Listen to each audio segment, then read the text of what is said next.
All right, welcome to Basics to Brilliancy B2B. In season 2, we will be unpacking trigonometry, specifically the grade 12 trigonometry.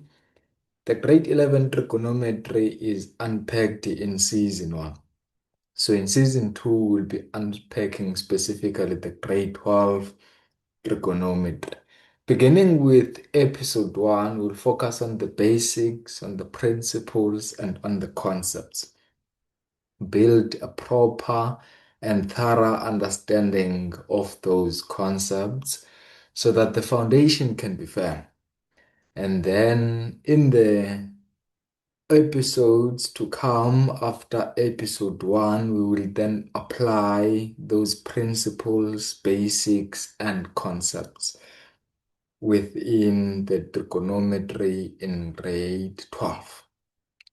So to begin with, we will start with the right angled triangle. What is that? That is a triangle that consists of 90 degrees. The horizontal side would be labeled as X and the vertical side would be labeled as Y. And then the side opposite to 90 degrees would be labeled to R, which is your hypotenuse. And then from that, we would then formulate a Pythagoras theorem formula, which is x squared plus y squared is equal to r squared. So that is your Pythagorean theorem. Sometimes the right-angled triangle will be named using the corners of that triangle. Let's say this is right-angled triangle ABC. And then the Pythagoras theorem would then be rewritten, for example, as AB squared plus BC squared is equal to AC squared. So this is just a different way to write the Pythagorean theorem using now the corners of the right-angled triangle. So the use of the Pythagorean theorem is to calculate the length of one side of this right-angled triangle. If we are given 2, then we can calculate 1. For example, if we're given the value for x and the value for y, then we can calculate r using this Pythagoras theorem. Something to note is that r is always positive. Always positive. But when it comes to x and y, those can be either positive or they can be negative. So that differs depending on within the Cartesian plane, the one that we're going to go to just now. The right-angled triangle is drawn on which quadrant? Is it the first quadrant, second quadrant, third quadrant, or the fourth quadrant? So within the Cartesian plane, we have your axis, which is the horizontal axis, and then we have your vertical axis, which is your x-axis, your y-axis, I mean. Then the x-axis on the far right is always positive, contains the positive values of x. And then the y-axis that is above the x-axis contains the positive values of y. So what does that mean? That means if we have ourselves a right-angled triangle drawn in the first quadrant, we expect that the values of x will be positive and the values of y will also be positive. If we move into on our far left hand side, the x-axis now becomes negative. And if we go to the y-axis below the x-axis, then we expect negative values of y. What does that mean? That means if we have a right-angled triangle drawn in the third quadrant, we expect the x values to be negative and the y values to also be negative. Let us make an example. Let's say in that right-angled triangle in the first quadrant, let us say y there is positive 2, and then the x value is positive 3. Then we have a missing side, the one opposite to 90 degrees, which is r. Then we can calculate that side using our Pythagoras theorem. X squared plus y squared is equal to r squared. In the place of x, we substitute by 3. In the place of y, we substitute by 2. In the place of r, we substitute by r, because that is what is we are calculating for, r, the unknown. If you press in a calculator 3 to the power 2, that would be 9, plus 4 to the power 2, plus 2 to the power 2, which is 4, and that gives us 13, equal to r squared. So here we're not calculating for r squared, we're actually calculating for r. So we must therefore take the square root on both sides of the equation.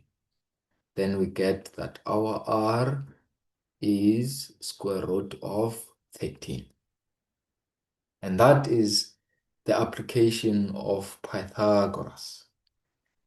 And then moving into the second diagram, in the third quadrant, let us say r is given to be root 5 and x is given to be minus 1. And then we have the y value, one side of a triangle that is missing. We have the y value that is unknown. Again, we will use our Pythagorean theorem, x squared plus y squared is equal to r squared. X squared in this case is minus 1.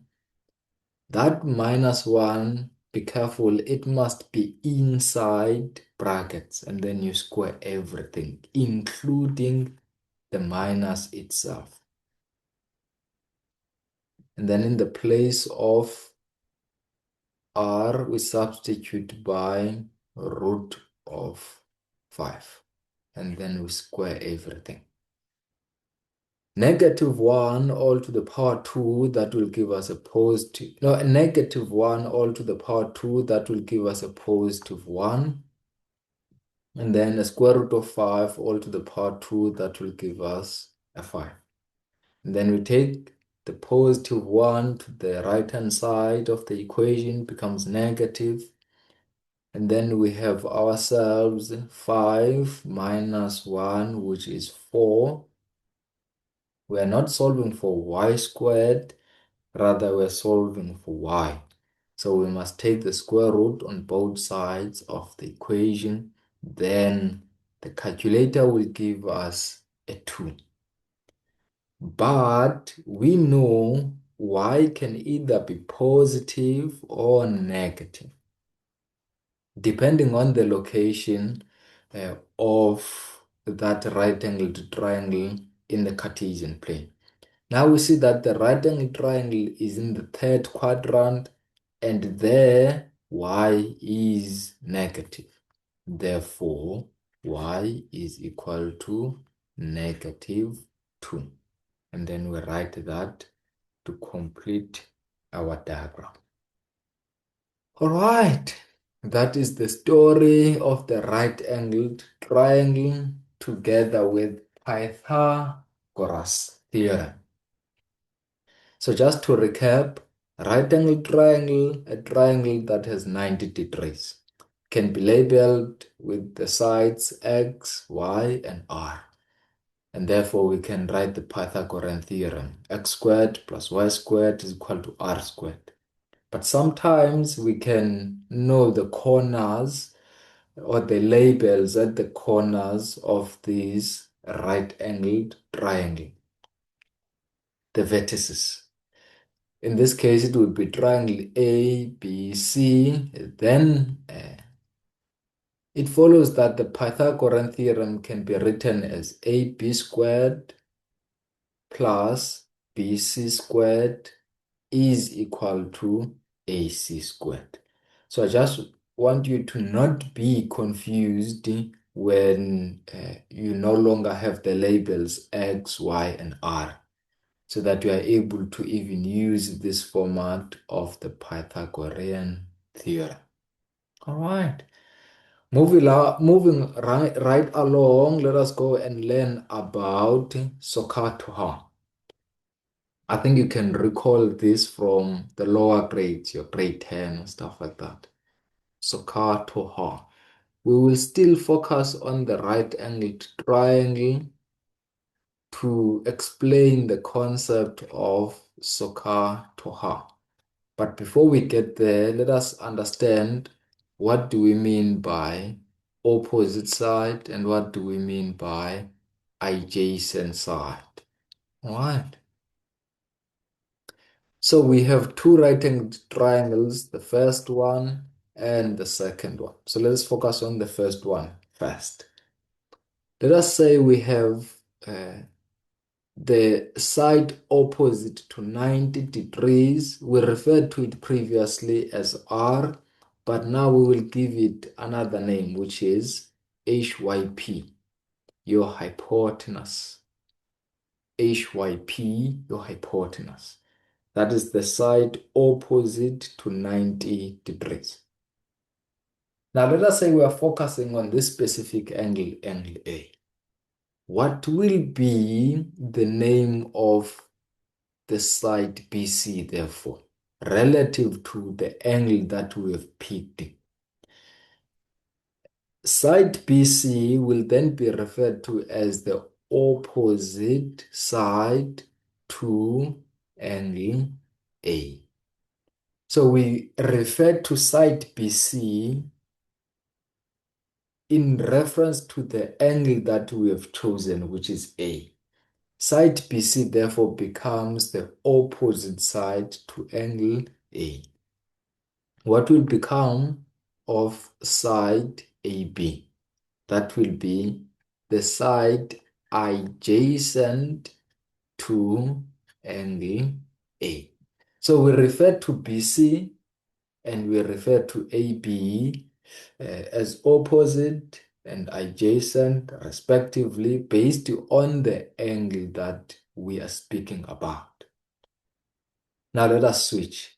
Instead of focusing on angle A, let us focus on angle C in the second diagram. Here we have angle C right up there. Then what will become of side AB? That will become the opposite side to which angle? To angle C. This is very important to differentiate. Side AB in the first right-angled triangle was referred to as an adjacent side. Why? Because we were focusing on angle A. Now, in the second right-angled triangle, side AB, we refer to it as the opposite side. Why? Because we refer to angle C. So a concept of opposite and adjacent really depends on the specific angle that we are referring to. Similarly, side BC in the second right-angled triangle would be referred to as ADJ, the adjacent side to angle C. Initially, in the first right-angled triangle, it was opposite. Why? Because we were speaking or referring to angle C at angle A at that time. But in this second right angle triangle, we are referencing angle C. And then that makes BC to be the adjacent side. All right. Keep that terminology in mind. With that being said, let us focus on our previous right-angled triangle, which we had in the first quadrant, where the vertical side was 2, the horizontal side was 3, and the right-angled triangle was root 13. Now, let us say we introduce here an angle.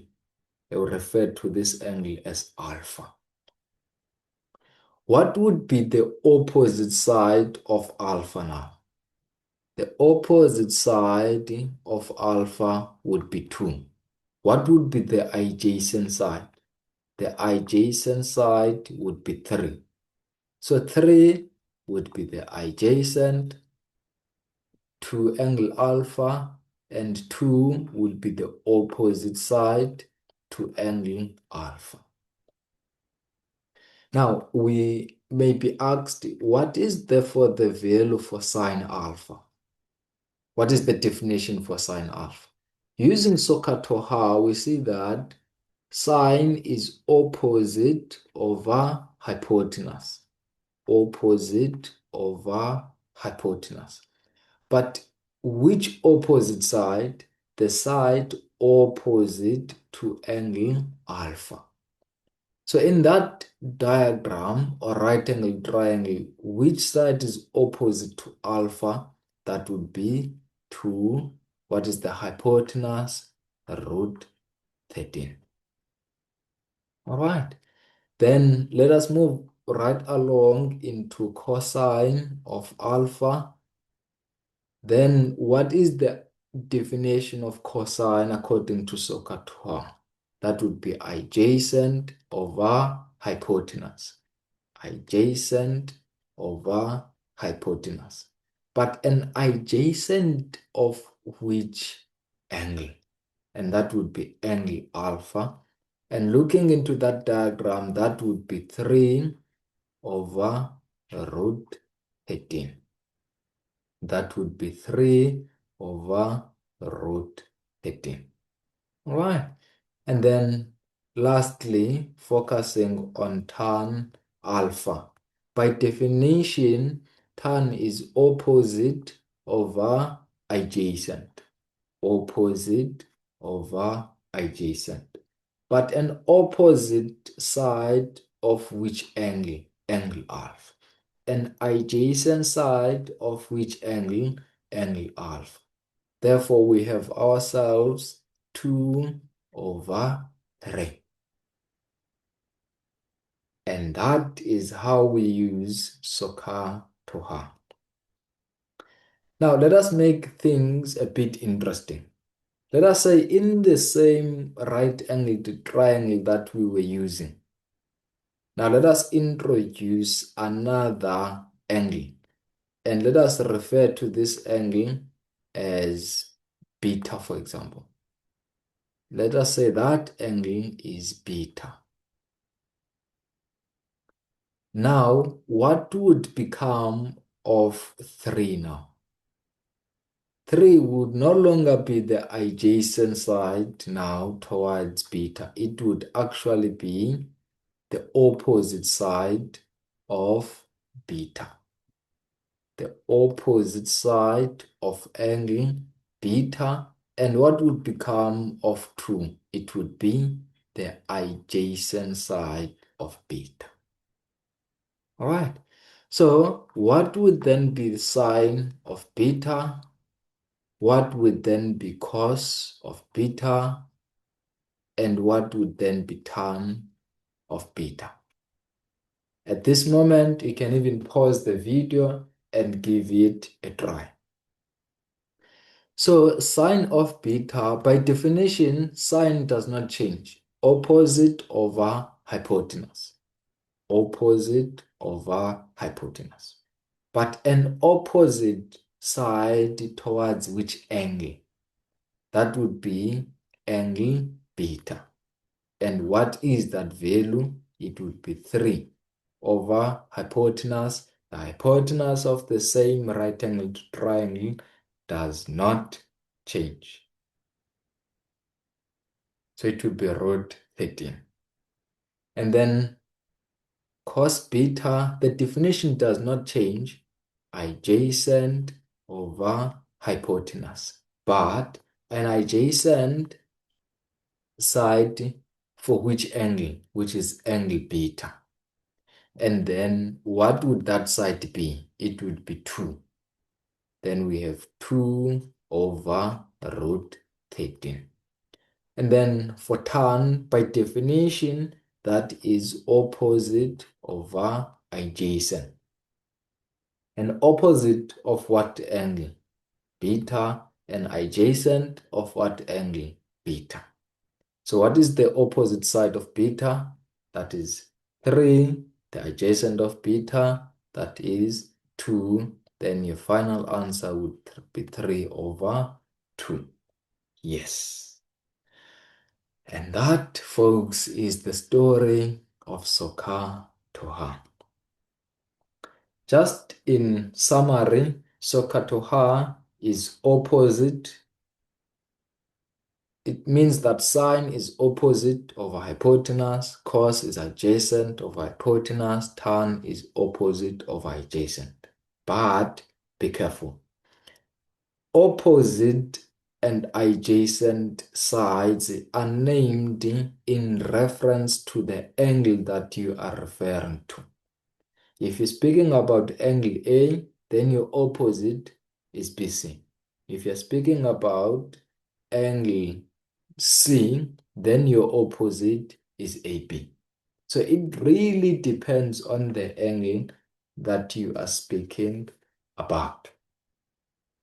Now, moving along, let us move into a spatial section whereby we're speaking about spatial angles. Spatial section for spatial angles. All right. So I will draw 2 right-angled triangles containing our spatial angles. The spatial angles would be 30 degrees, 60 degrees, and 45 degrees. Those are the spatial angles that we'll be speaking about.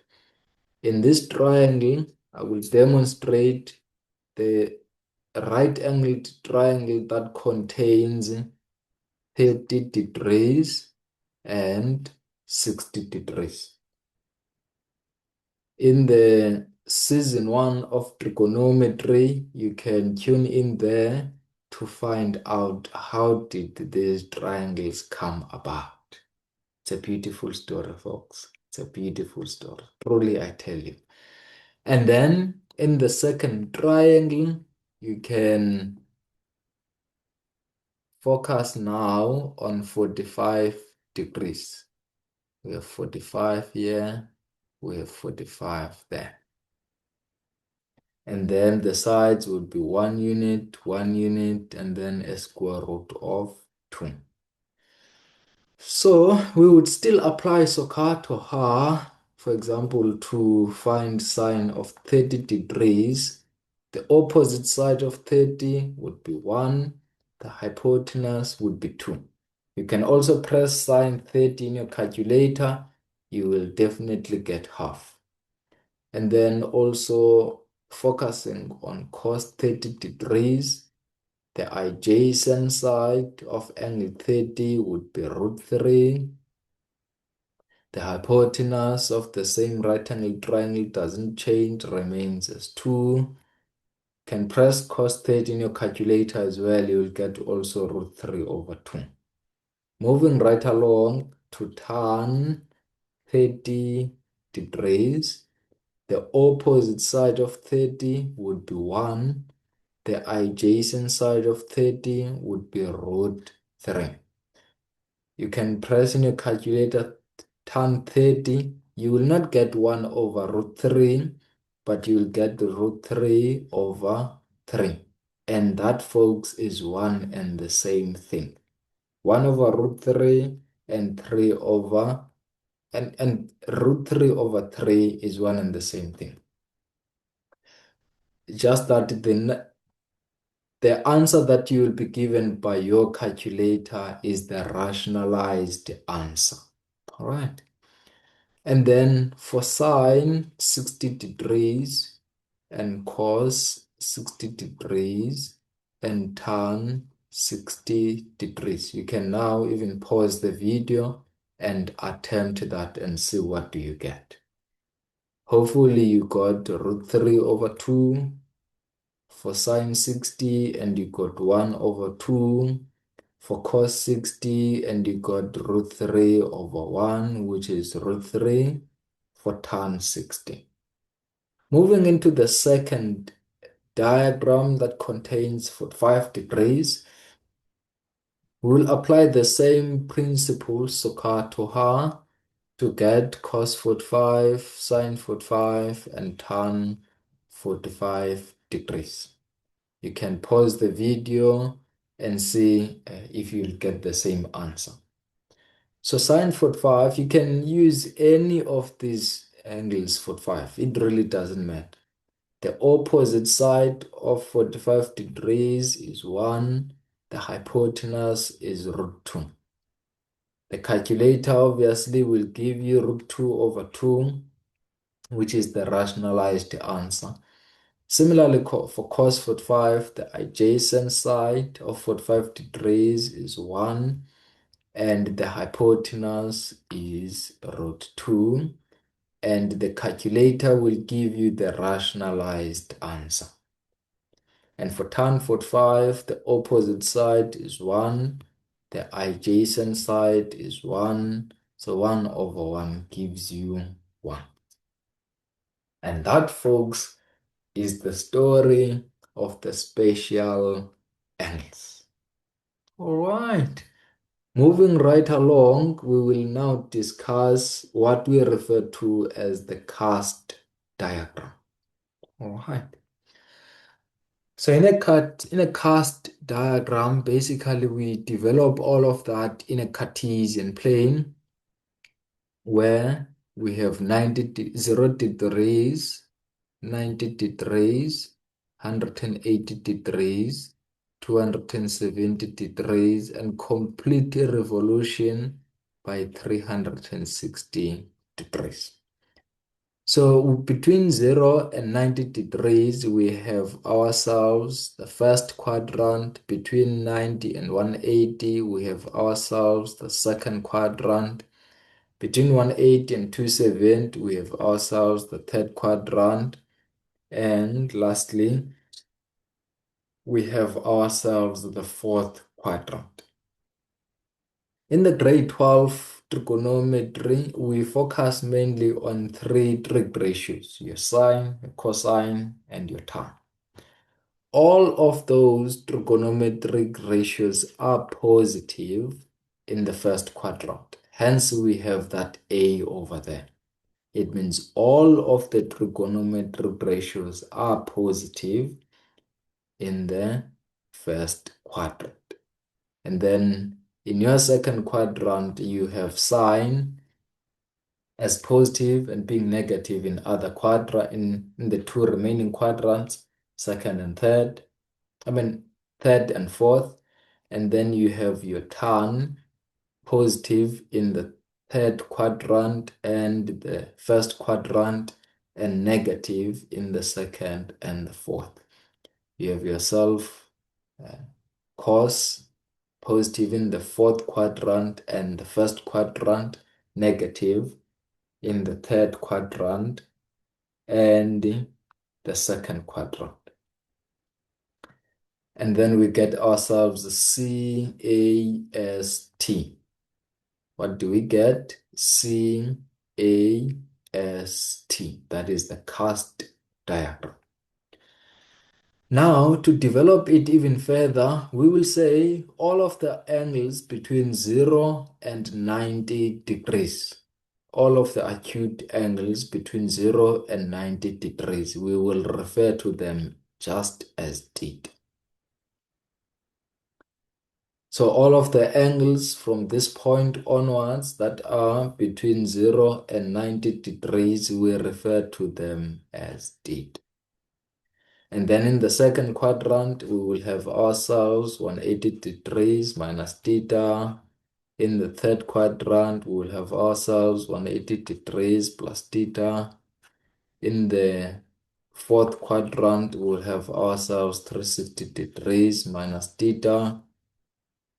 In addition, in the first quadrant, we will have ourselves 360 degrees plus theta, and also 90 degrees minus theta in the first quadrant. And in the second quadrant, we will have ourselves 90 degrees plus theta. Perhaps you are wondering, why did I write 90 minus and 90 plus as a black color? You will understand soon. And then lastly, in the fourth quadrant, we will have ourselves negative theta. All right.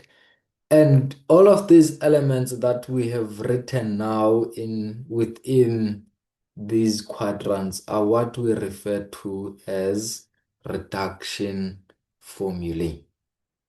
The sole purpose of them is to reduce angles that are not within 0 and 90 degrees. We reduce all of those angles that are not between 0 and 90 to angles that are between 0 and 90, to acute angles, basically. That is the purpose of reduction formulas, to reduce angles to theta. That's the point. All right. Let us make an example. Let us say we have ourselves sine 180 degrees minus theta. So this 180 degrees is bigger than 90. It's in the second quadrant. So the point of reduction formula is to then reduce all of that into just theta. So which quadrant is represented by 180 minus theta? That would be the second quadrant. And what is the sign of sine in the second quadrant? Positive.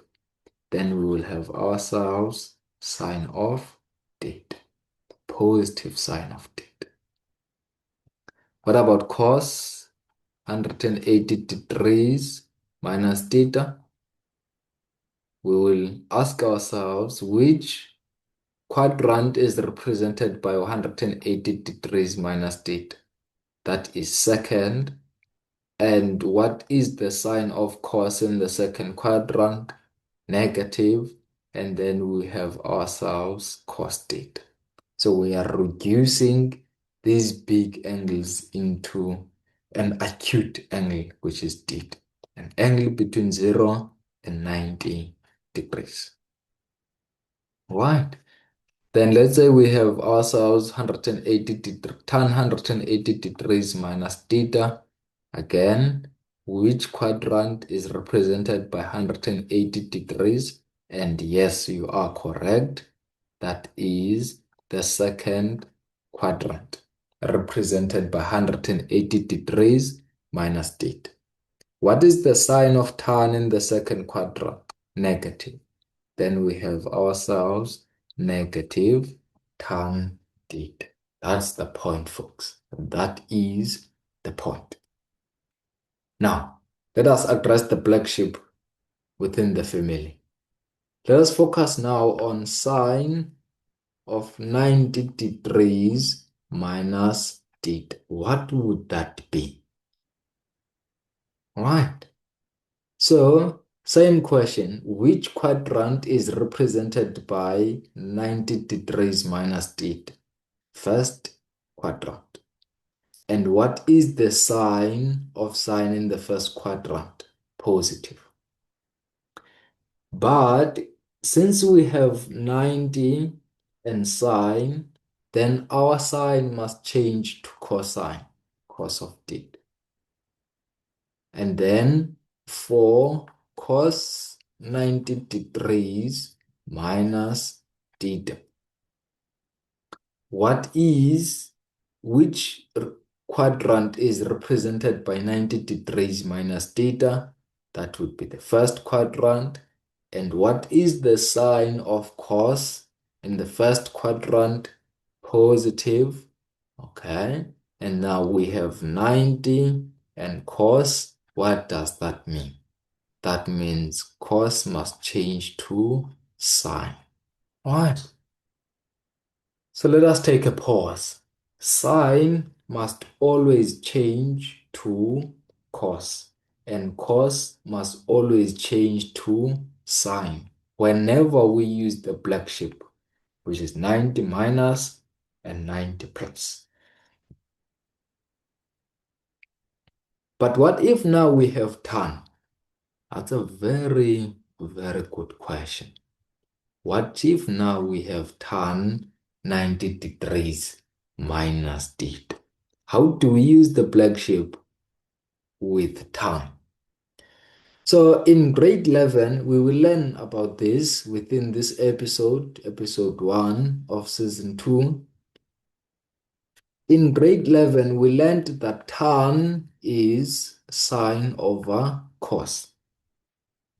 But whatever angle was contained in tan must still be carried over to cos and sine. So since in tan we have 90 degrees minus 90, that means also for sine and cos, we're going to have the angle 90 degrees minus theta. 90 degrees minus theta. Why? Because tan also had an angle 90 degrees minus theta. And then we ask ourselves, what is sine of 90 degrees minus theta? Yes, you are right. That is cos theta. And then what is cos 90 degrees minus theta? Yes, you are right. That is sine theta. So what will that be? It will be 1 over tan. So that is how we deal with the black sheep using tan. What if now we would be given 90 degrees plus theta as opposed to 90 degrees minus theta? What would that be? What is cos of 90 degrees plus theta? What would that be? And lastly, what would be tan of 90 degrees plus theta? What would that be? At this moment, you can pause the video and work it out and see if you will get the same answer. So hopefully you asked yourself, which quadrant is represented by 90 degrees plus theta? That is the second quadrant, as you can see, the black sheep within the female. 90 degrees plus theta is in the second quadrant. We ask ourselves, what is the sign of sine in the second quadrant? That would be positive. And then you say, oh, okay, since we have 90 and sine, we must therefore change sine to cos. And now moving along into the second one, cos 90 degrees plus theta, we ask ourselves, which quadrant is represented by 90 degrees plus theta? That is your second quadrant. And what is the sign of cos in the second quadrant? Be careful now.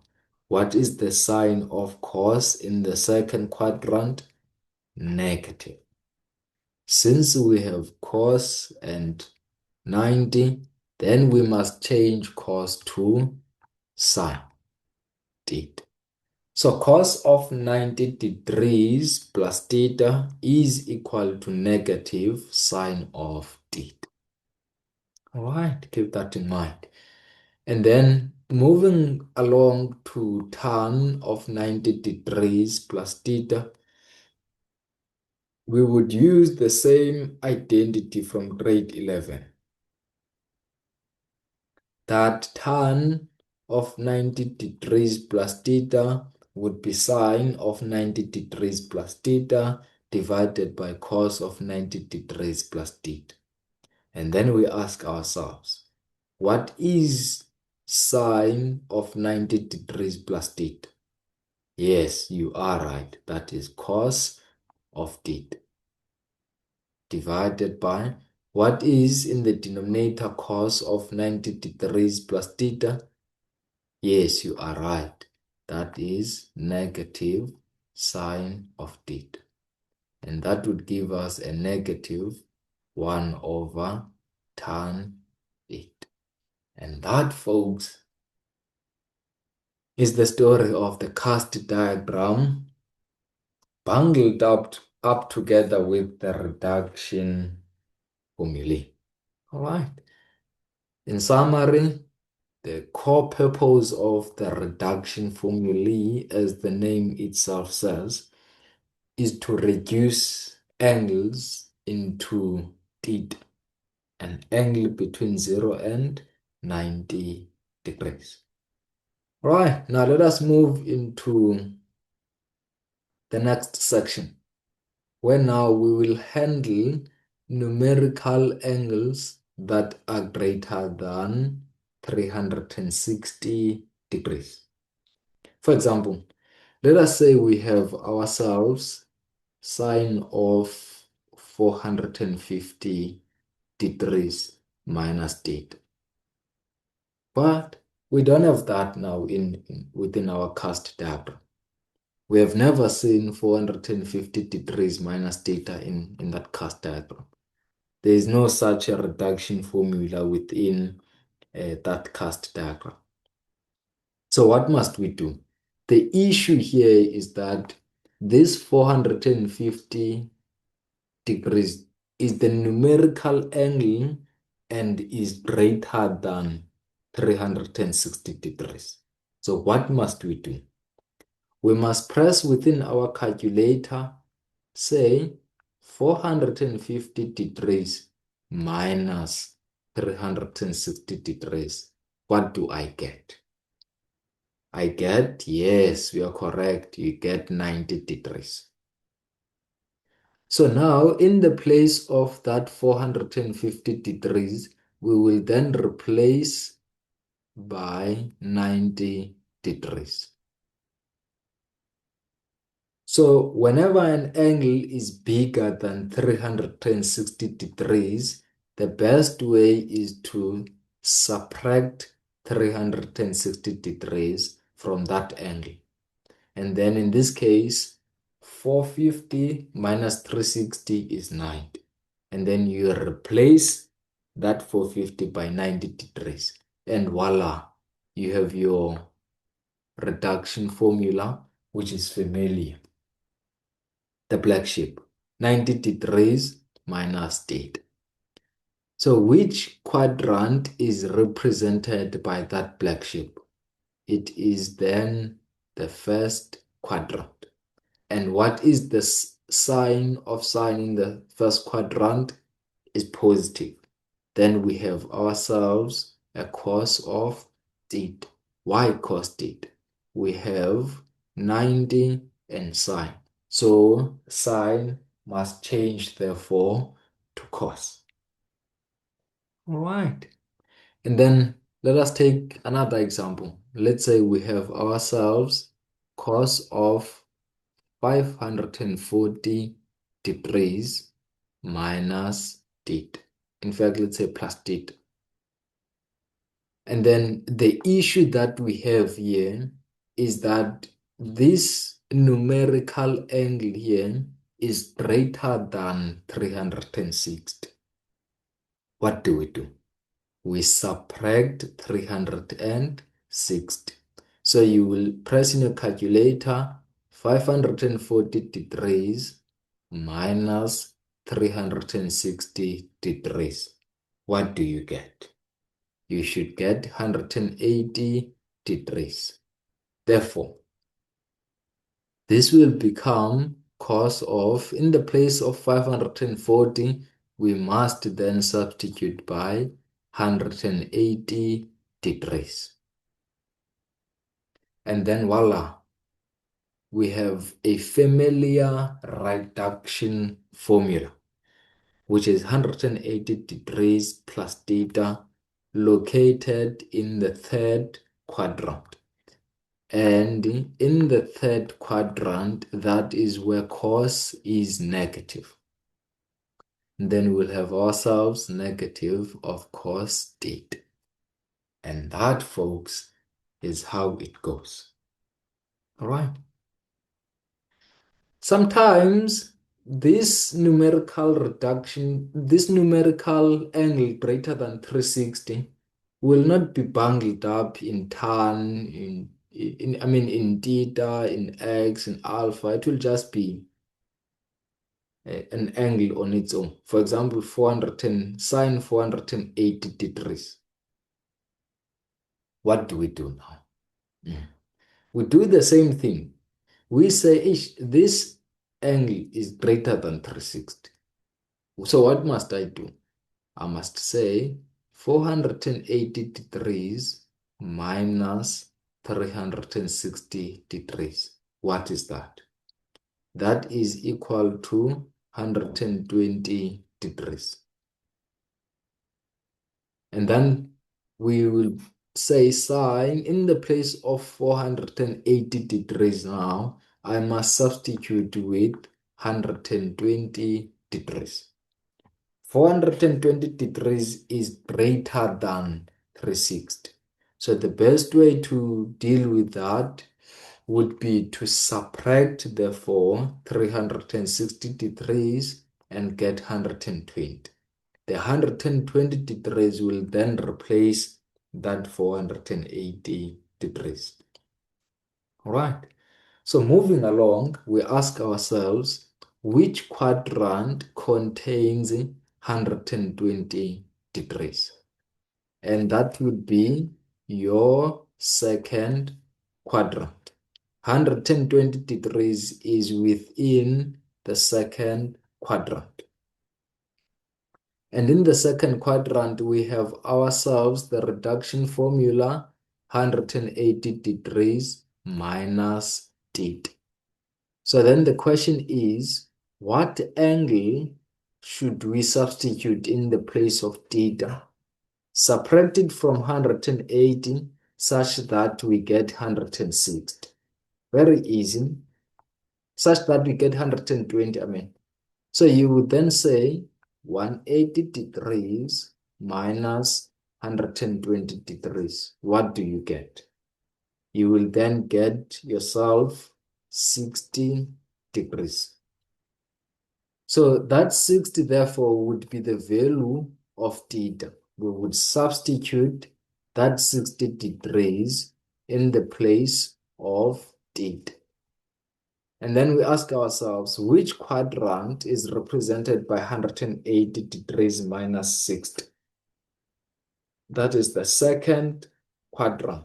And what is sine in the second quadrant? Sine in the second quadrant, you should recall by now that it is actually positive. Therefore, we will have ourselves sine of 60 degrees. And using the special angles, sine of 60 degrees, we saw that it's actually √3/2. And that, folks, is how we deal with such questions. Another question could be cos of 570 degrees. How do we deal with that? Cos of 570 degrees. Similar approach. We see that this numerical angle is greater than 360 degrees. So what must I do? I must say 570 degrees minus 360 degrees. What do I get? I must then get 210 degrees. And then I will say cos, in the place of 570 now, I'm going to substitute by 210 degrees. And then moving along, I will ask myself, which quadrant has 210 degrees? And that would be the third quadrant. Then I ask myself another question. What reduction formula do I have in the third quadrant? That would be 180 degrees plus theta. And then I ask myself another question. What value of theta should I substitute? I will say 210 degrees minus 180 degrees because there is 180 and there is 210. I just find the difference between the two.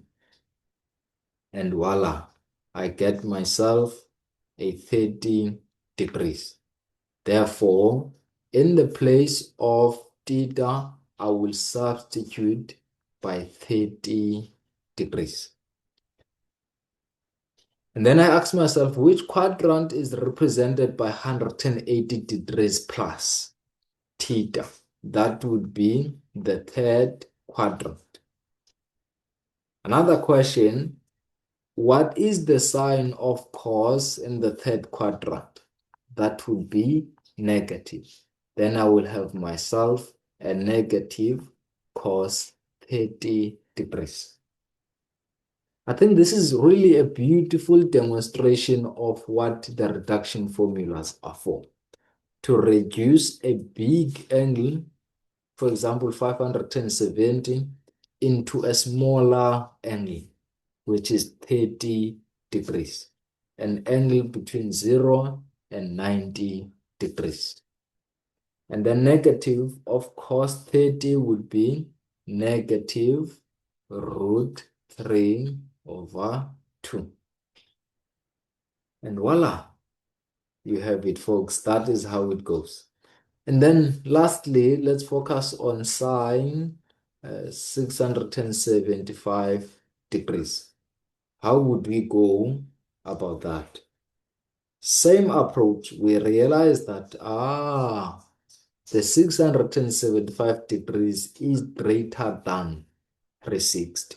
So what are we going to do? We will say 675 degrees minus 360 degrees. What do we get? 315 degrees.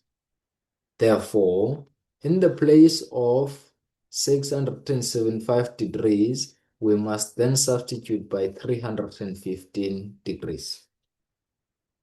Then the next question, which quadrant contains 315 degrees?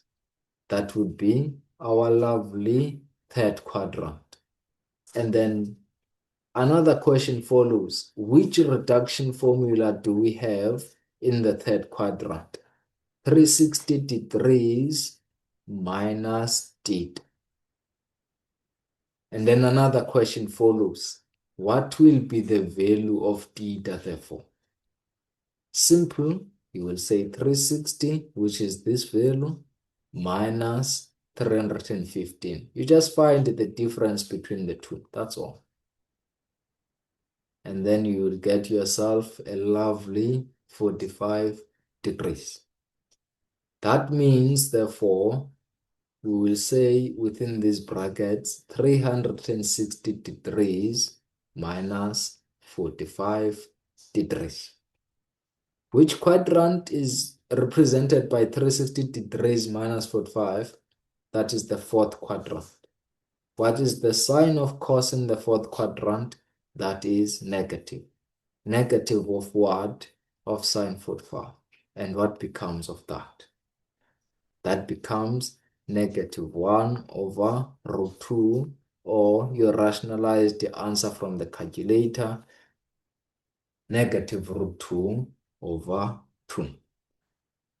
And that, folks, is how we handle numerical angles that are greater than 360 degrees. What do? We subtract 360 degrees. Subtract 360 degrees. All right. Moving along, let us discuss now, how do we handle negative angles? And that is a really, really good question. How do we handle negative angle? Let me give you an example. Cos of theta minus 540 degrees. How would we handle that? Because we don't have it in the reduction formulae diagram. We don't have it at all. So how would we handle the negative angle? More or less a reverse of what we have just done.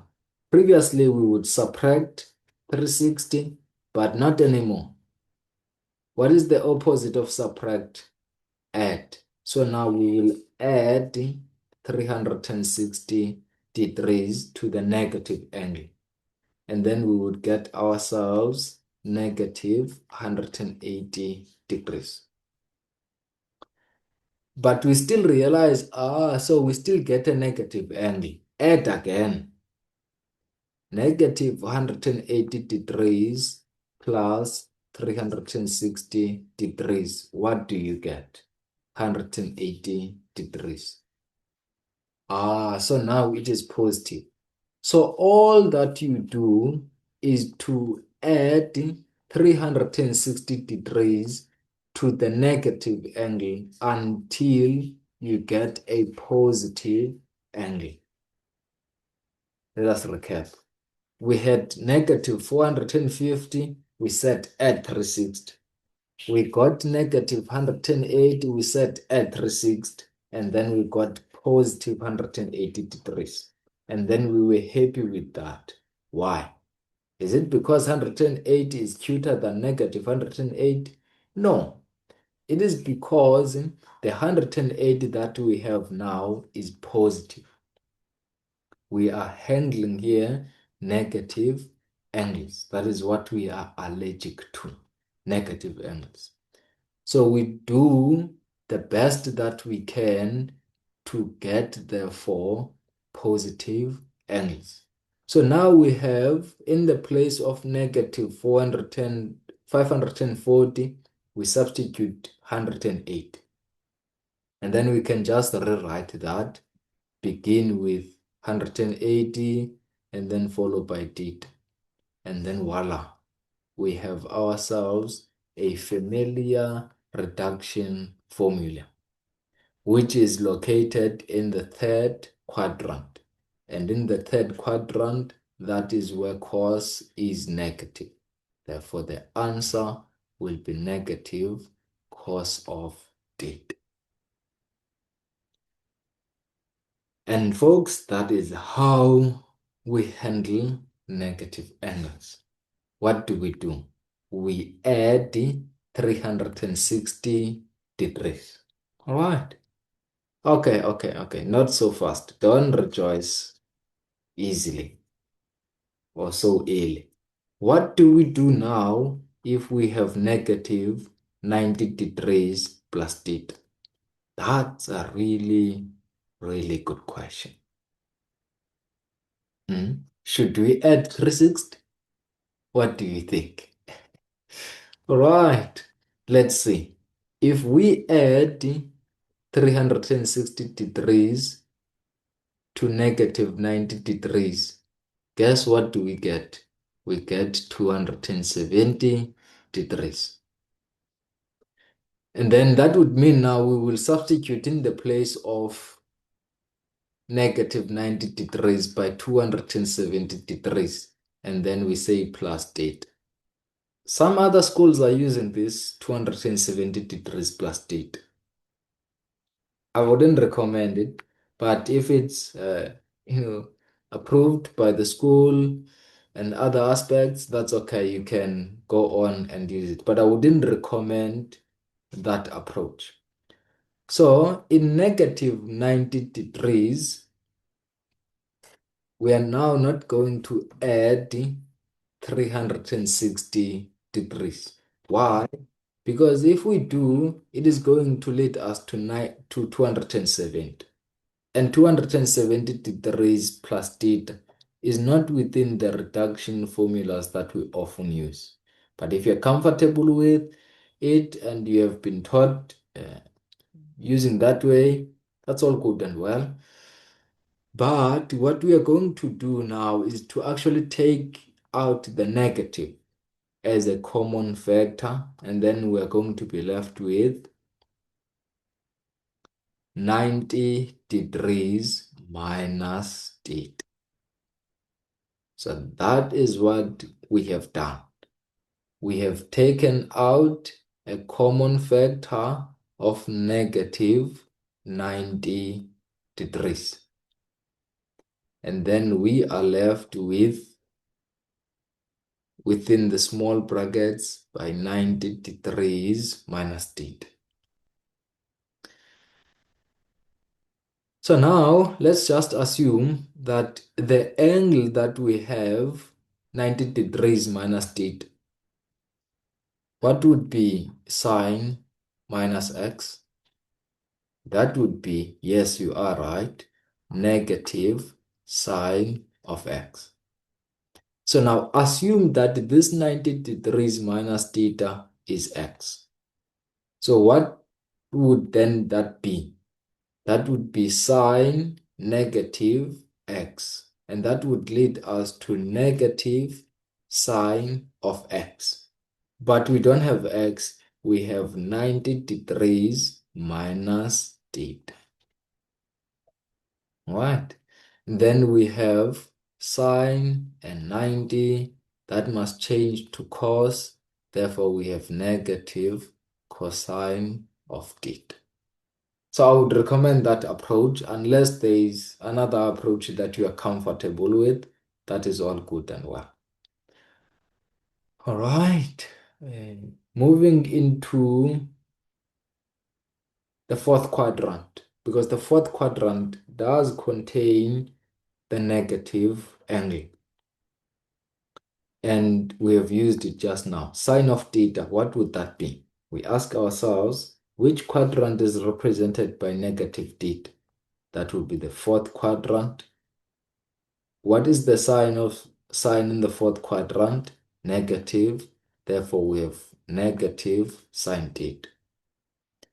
For cos of negative theta, which quadrant is represented by negative sine of theta? Which quadrant is represented by negative theta? That is the fourth quadrant. And what is the sign of cos in the fourth quadrant? It is positive. That will then be cos of theta. And for tan of negative theta, which quadrant is represented by negative theta? That would be your fourth quadrant. What is the sign of tan in the fourth quadrant? Negative tan theta. So that is how we use that specific reduction formula in the fourth quadrant, which is negative theta. There's something that I want to emphasize, that the theta that we are referring to, remember, it is the angle between 0 and 90 degrees. That is theta. Now, when an angle between 0 and 90 degrees, like 40, 30, the moment it becomes negative, it falls in the fourth quadrant. That is your negative theta, your negative 30, your negative 45, your negative 60, and so on. All of those angles fall in the fourth quadrant. For example, negative 30 degrees. That would be negative sine of 30 degrees. So sine of negative 30 would become negative sine theta, just as we have seen previously. That sine negative theta becomes negative sine theta. What about cos of negative theta? Yes, you are correct. That will become cos of theta. What about tan of, for example, negative 45? That would become negative tan 45 degrees. Why? because 30, 45, all of those angles are theta. They are between 0 and 90 degrees. The moment it becomes negative, it then falls in the fourth quadrant. All right. Let us do two more exercises. What would you do then with sine of negative 210 degrees? Be careful now. 210 on its own is not theta. 210 on its own is not theta. So that becomes then one of the angles that we need to add 360 degrees to. Negative 210 plus 360 degrees.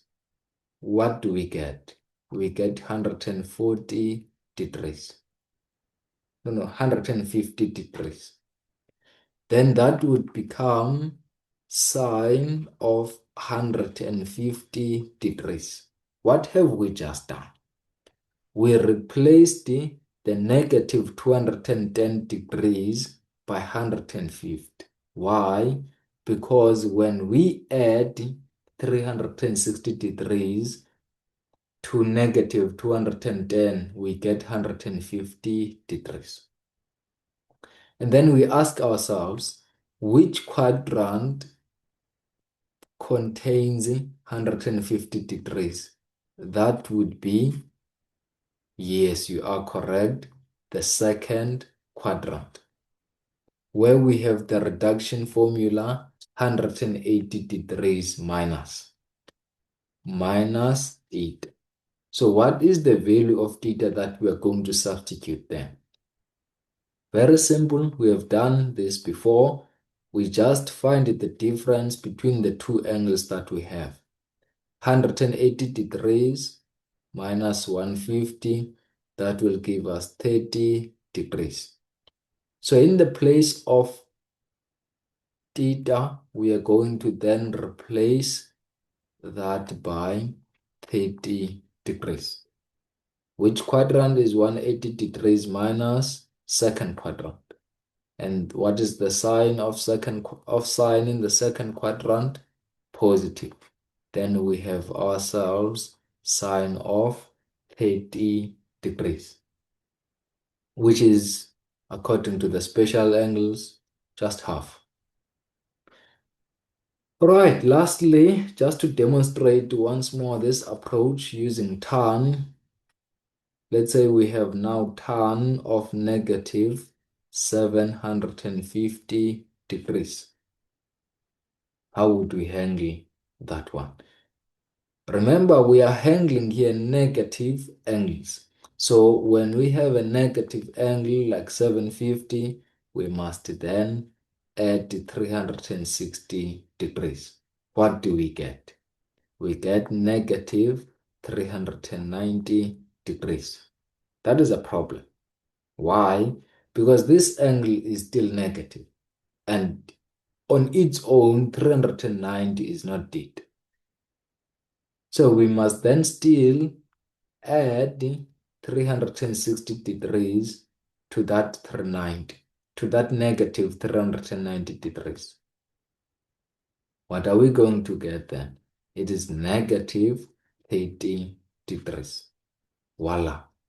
Yes, negative 30 degrees is still a negative angle, but we are happy with that because we can deal with negative 30 degrees, because that negative 30 degrees is the same as negative theta. Why? Because 30 on its own is between 0 and 90 degrees. Therefore, 30 on its own is theta. So when that becomes negative, that falls now in the fourth quadrant. So negative 30 is in the fourth quadrant, and that is where tan is negative. Negative tan of what? Of 30 degrees. And what becomes of that? that becomes -1 over root 3, or you rationalize the answer from the calculator, which is negative root 3 over 3. All right, and that, folks, that is how we handle negative angles. Just in summary, we said that we can encounter quite a lot of variation here. Let me highlight. Angles like -540, angles like -210, angles like -750. In all of those angles, we must add 360 degrees. -540, -210 degrees, -750, we must add who? 360 degrees. But what about -90? If we add 360 degrees to -90, that will lead us to 270. So preferable, we just take out that negative as a common factor. And then we are left with 90 degrees minus theta. And then, we sort of just assume that 90 degrees minus theta, just assume it is just x. Just that 90 degrees minus theta. Which means now we have ourselves sine of negative x. How would you deal with sine of negative x? You would say, so negative x is actually in the fourth quadrant. So sine there is negative, and then you have yourself negative sine x. So similarly here, we're going to have this negative sine of x. But we're not dealing with x here. We're dealing with 90 degrees minus theta. Then we take that 90 degrees minus theta and substitute there. We have dealt in so many times with sine of 90 degrees minus theta. The sign must change to cos. Why? Because there's 90 there. And then the last variation that we encountered was -30, -45. There is no need for us to add 360 degrees in such angles. Why? Because 30 on its own is between 0 and 90. 45 on its own is between 0 and 90. When these two now become negative, -30 and -45, then they belong in the fourth quadrant. And we have a reduction formula for that, which is negative theta. Therefore, we can just use that reduction formula as it is. Ask ourselves, what is the sign of sine in the fourth quadrant? It is negative. Then we have ourselves a negative sine of theta. All right. And folks, that is a beautiful story of how to handle negative angles. Now we're going to another beautiful story which focuses on the trigonometric identities from grade 11. We learned two to be specific, which is sine squared x plus cos squared x equal to 1. And then the second one that we learned was tan x is equal to sine x over cos x. And this is a principle that we have used it before. Excuse me.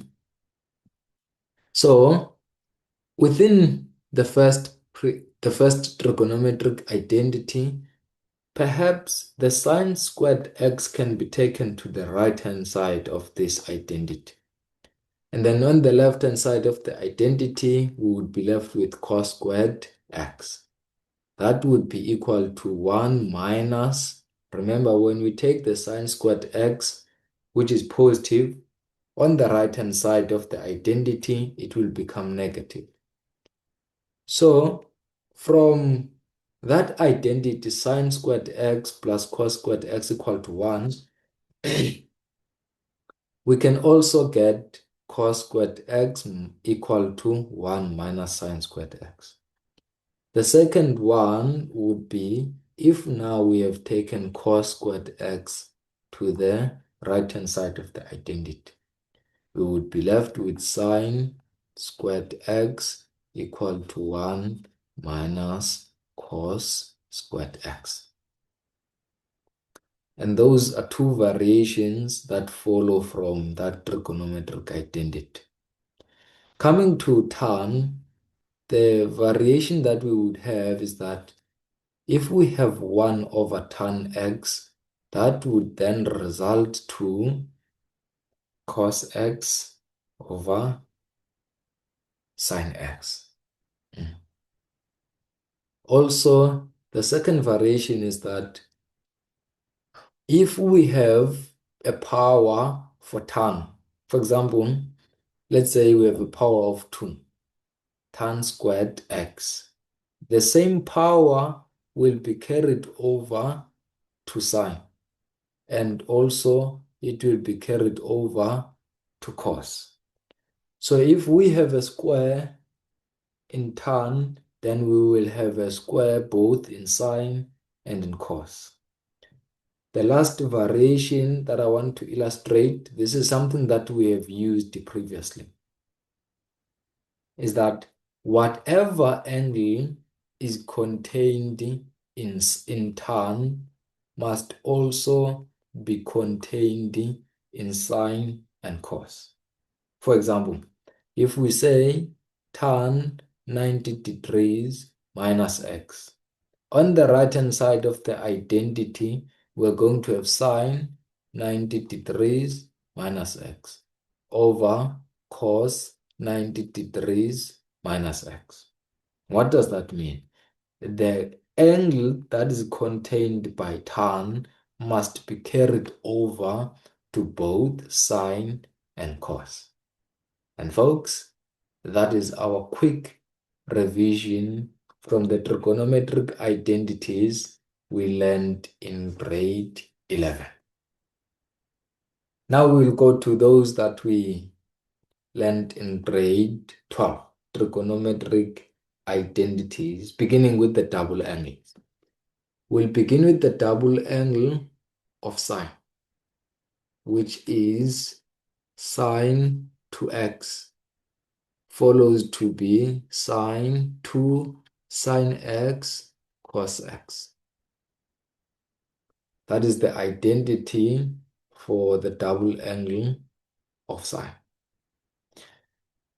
So the second variation of this would be the order between sine and cos does not matter. The order between sine and cos does not matter. Sometimes we will have 2 cos x times sine x.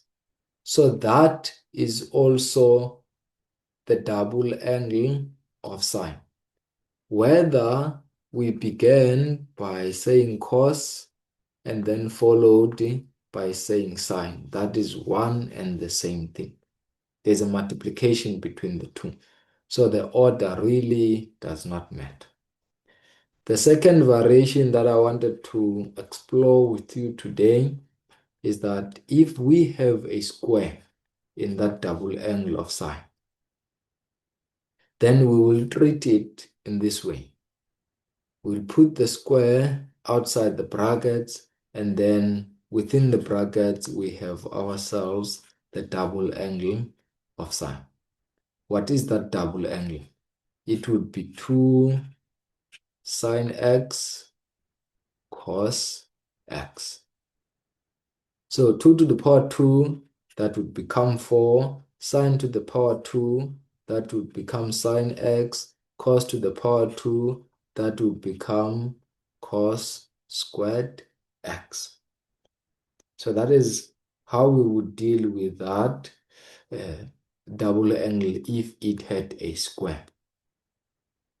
Another variation that you can expect is when you have 8 sine x cos x and you want to create a double angle. So obviously out of this 8, we want to create 2. How can we get 2? That will be 4 times 2. Sine x cos x. Where does the 4 times 2 come from? 4 times 2 is simply 8. Then we have ourselves 2 sine x cos x, which is the double angle of sine. That would become 4 sine 2x. All right. And then the last variation for the double angle of sine, sometimes we don't have an 8, we have 1. So let's say now in the place just before sine, we don't have 8 there, we have actually 1. But we want to create for ourselves a double angle. So how can we then get a 2 from 1? That would be 2 over 2. 2 over 2 is 1. Then we will follow with what was already there, which is sine x and cos x. And then looking at that, the numerator 2 sine x cos x becomes then the double angle, which is sine 2x all over 2. And be careful, you cannot cancel the 2 in the denominator with the 2 in that angle. You can't. All right. And folks, that is the story of the double angle of sine. Now let us go to the double angle of cos. There are 3 options that we have for this. We have for ourselves, firstly, cos squared x minus sine squared x. This is worth mentioning that this is not equal to cos squared x plus sine squared x, which we learned about previously. These are not equal. Secondly, we have ourselves 2 cos squared x minus 1. It is worth mentioning once more that this is not equal to cos squared x minus 1, which we learned about previously from grade 11. And lastly, the double angle for cos would be 1 minus 2 sine squared x, 1 minus 2 sine squared x. Also, this is not equal to 1 minus sine squared x, which we learned about previously.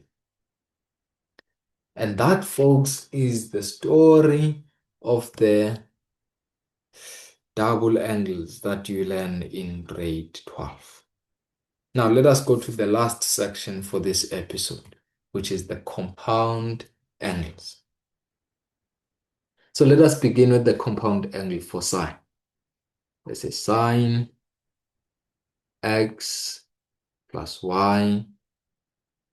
This is going to be sine of x cos of y, cos of x, and sine of y. What is the pattern that we see? It is S, C, C, S. That is the pattern for the compound angle of sine. What is that pattern? Sine, cos, cos, sine. And also, the first angle must be equal to the first angle. The second angle must be equal to the second angle. And now the sign that we have must be the same to the sign that we have in the double angle. Where do we get all of that? We see that capital letter S for sine actually means same. That sign between x and y must remain the same, which means right over here we will have a negative. It will have a positive. If we have a negative here, we will have a negative. If we have a positive here, we will also have a positive over there. Right? To put this in action, let us say we have sine of theta minus 30 degrees multiplied by cos theta minus sine theta multiplied by cos of theta minus 30 degrees. So what do you see? Let's begin with the pattern. S, C, S, S. There's a problem. We're happy with SC, but we're not happy with SC, the second one. It should be CS. So let us arrange those two a bit and see what do we get. If we arrange those two, we will get sine of theta minus 30 degrees multiplied by cos theta minus cos theta minus 30 degrees multiplied by sine theta. So we can arrange those two. Why? Because there is a multiplication between them. So what is the pattern now? S, C, C, S. And we are happy with that. Are we happy with the angles? This angle is equal to that angle. And this angle is equal to that angle. Voila.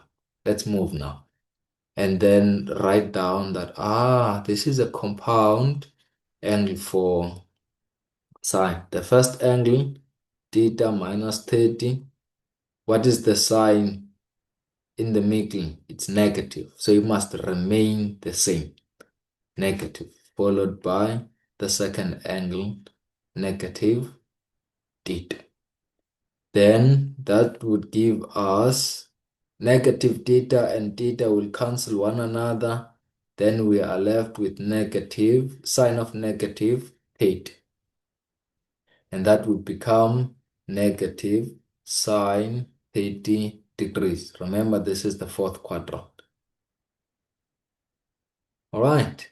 And then using the special angles, that would be negative half. And that is how we use the trigonometric identity called compound angles learned in grade 12. Now let us explore the compound angle for cos. Cos x plus y would become cos x, cos y, sin x, sin y. What is the pattern? It's always a pattern. C, C, S, S. Cos, cos, sin, sin. This angle equal to that angle. This angle equal to that angle. Now let us speak about the sign in the middle. You see this capital letter C, what does it stand for? Change. What are we changing? We are changing this sign in the middle. If it was positive, it must therefore come here and become negative. If it was negative, it must come here and become positive. So we're changing the sign. And then putting that into practice, let's say we have ourselves cos of 45 degrees minus x times cos of x minus sine of 45 degrees minus x and sine of x. Let us observe the pattern. C, C, S, S. Voila, we are happy with that. C, C, S, S. We are happy with the pattern that we currently have. Are we happy with the angles? 45 degrees minus x, 45 degrees minus x, x, x. So we are also happy with the angles. Then this becomes a compound angle, of course. What is the first angle? 45 degrees minus x. Initially, the angle, the sign between these two terms was negative. We must then change it to positive. The second angle is x. The negative x and the positive x will cancel one another, and then we are left with cos 45 degrees, which is 1 over root 2, or your standardized, your rationalized answer, root 2 over 2. And folks, that is the story of the trigonometric identities introduced in grade 12, referred to as compound angle. What is the pattern for sine? S, C, C, S. Sine, cos, cos, sine. What does this capital letter S stand for in sine? It means C. The sign between x and y must be the same as the sign between these two terms. What about cos? The pattern is C, C, S, S. Cos, cos, sine, sine. What does this capital letter C in cos stand for? Change. The angle, the sign between x and y must be different with the sign between these two terms. You must change those signs. And lastly, this angle must be equal to that angle. This angle must be equal to that angle. This angle must be equal to that angle. And this angle must be equal to that angle. And folks, that is the end. And it's a wrap, Buffet 2. Thank you for tuning in. We hope this tutorial brought you one step closer to becoming a star. If you want more, let us match you with one of our patient and passionate facilitators who will walk you through the principles and concepts at your own pace. You can also sign up for our termly virtual revision initiative, designed to sharpen your problem-solving skills and boost your confidence for school examinations. All our contact details are in the description below. And hey, they say good people shall share, so as a good person, kindly share this with your community. Lastly, kindly like, subscribe, and comment below to let us know what you'd like us to cover next. Keep improving, keep becoming a star. The journey continues with Basics to Brilliancy, mastering the basics and mastering the art of problem solving.